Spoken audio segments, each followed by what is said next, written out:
Hi everybody, this is Dan, the director of the Ethan Allen Homestead Museum, and I'm really excited for our video newsletter to start. This week, we're going to share some of the behind the scenes stuff that we're working with technology at the homestead and another bit about items from our collection for you. Again, if you have any other suggestions of things you'd like to see, please don't hesitate to respond or let us know of what you'd be interested in. Thanks, and here we go. So where I want to start is, this is one of the more fun parts of this process of putting everything together. We've taken the tavern and we've kind of converted it into a temporary studio where we can have a little fun with video technology, recording lectures, recording content and material. You'll notice I set up a green screen there. That allows me to do some other kind of fun things where I can dress in my kit and do presentations virtually in classrooms where kids can take part in a little bit of time travel and talk to historical figures and learn a bit about history in a off the beaten path type way. What's also really fun is I can generally put myself anywhere, including environments you never would have thought for a historical museum. But that's just for fun. It's also become a great tool where we can record our lectures, and that way we can keep bringing you our lecture series. But today's content is really about some of the objects that we have in our display cases around the homestead and just kind of what they tell us. Now, what's interesting about it is that objects tell stories, and there's a lot of stories that one tiny little thing can tell you. Who made it, what purpose it was made for.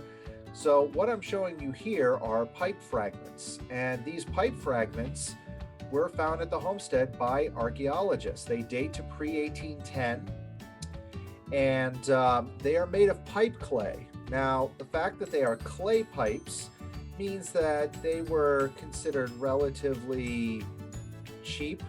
They were less expensive. You could get really nice pipes made from meerschaum, which was collected from a particular city off the coast of Turkey, and those would be carved and handmade, and those would be really expensive, nice pipes. These were made of clay, so they were a little less expensive. These are probably just slightly more than your average tavern pipe because they do have these designs on there, but they were made out of this unglazed pipe clay, and they typically had very long stems. Now, there's a lot of urban legends around pipes, and one of them is that taverns would keep pipes, communal pipes, in order to have them there for their customers. And one of the things that they say about it is that they used to snap the ends of it off in order to keep them sanitary. There's absolutely no evidence that this actually happened. In fact, what we've found is that they would rebake some of these in order to sterilize them, but the long stem was the style at the time, and it broke fairly easily. But because they were relatively inexpensive, they were easier to replace.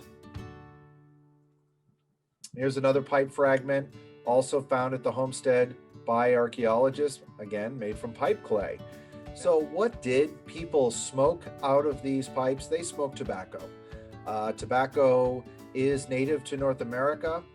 It is a plant that has a very long and deep spiritual significance to the indigenous people of North America. That significance continues to this day. Tobacco is still used for ceremonial purposes among indigenous communities, and its status as a medicinal and ceremonial plant is long established. The type of tobacco that grew wild around here is known as Dawnland tobacco. We obtained these seeds from the Seeds of Renewal project, and we do grow it here at the homestead. We donate it back to the tribe or to the Abenaki organization we work with. But tobacco was cultivated for much on a mass scale after European colonization, and then was transported back to Europe and later spread throughout the rest of the world. So those are just some fragments. Again, thank you for logging into our video newsletter. If you have any interest or any suggestions for something that you'd like us to cover in the future, please do not hesitate to ask. And of course, your donations to the museum are always appreciated. Thank you very much, and we look forward to seeing you next week.